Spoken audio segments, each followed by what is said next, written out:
Vláda premiéra Fica mezi tím čelí sílícímu tlaku na vnitropolitické scéně. Parlament měl dnes na návrh opozice hlasovat o jeho odvolání. Schůzi ale jeho předseda odložil na čtvrtek. Po koaličních obstrukcích totiž nebyl v jednacím sálu potřebný počet poslanců. Dvě nejsilnější opoziční strany navrhují vyslovit premiéru Ficovi nedůvěru kvůli tomu, že odmítl odvolat ministra vnitra Roberta Kaliňáka. O situaci teď víc s poslancem a lídrem opozičního hnutí Obyčejní lidé a nezávislé osobnosti Igorem Matovičem. Dobré odpoledne.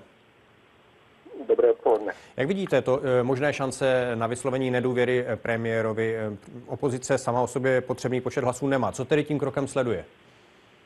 Tak robíme to, čo opozícia robiť môže a čo nám dovoluje ústava. To znamená, že ak sa nájde 30 poslancov, tak môžeme dať návrh na vyslovenie nedôvery. Len dnes sa nový predseda Národnej rady, samozrejme aj s pomocou Belu Bugára aj Roberta Fica, rozhodli, že toto právo nám zoberú. Historicky vlastne toto právo prvýkrát zobrali. Nestalo sa to ani za Mečiara a vlastne zobrali nám jediné ústavné právo, ktoré nám umožňovalo brániť sa a hájiť záujmy ľudí. Lebo treba povedať to, že ten návrh nie je len tak, že sme si teraz povedali, že na leto nemáme čo robiť.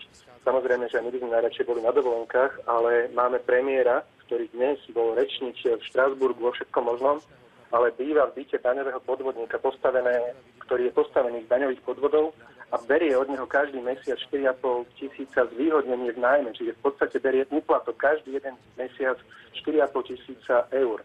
Takáto situácia v Európe demokratické nikdy v živote nebola. Takisto minister vnútra kúpil v čase, kedy tohoto podvodníka vyšetroval kriminálny úrad finančnej správy, kúpil od neho podiel potajmo o 600 000 eur lacnejšie, čiže 18 miliónov korún lacnejšie. Jednoducho obrovská korupcia.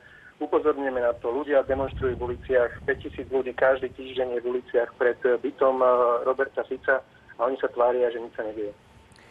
Ano, důvody jsou samozřejmě jiné, ale asi nemusíme připomínat, že Česká republika byla v podobné situaci. Je podle vás rozumné snažit se o vyslovení nedůvěry v době, kdy Slovensko předsedá Radě Evropské unie?